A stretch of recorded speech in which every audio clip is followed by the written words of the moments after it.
Yung nga po, nakita ko yung bata siksyan para kailangan, kahingi-hingi. In terms of pera, naisip ko baka ano gagawin sa pera. So, ang ginawa ko po, sumunod siya, kainin din naman namin. So, binilang ko siya ng pagkain para alam ko po na mas maganda pong makabili ng pagkain dahil kung pera lang ang ibibigay mo, meron kasing gumagamit nanghihingi lang ng pera para pambili ng sigarilyo, yung mga bad terms of health po. So, mas mabuti po na mas bilang po sila ng pagkain para po may pantawid din ang tungkol.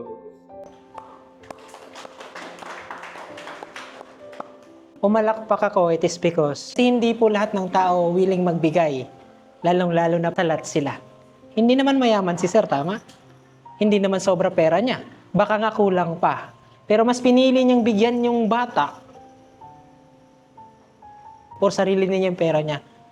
Kaya kung nakikita niyo bad na yung nangyayari sa mundo, huwag kayong maniwala na wala nang mabuting tao.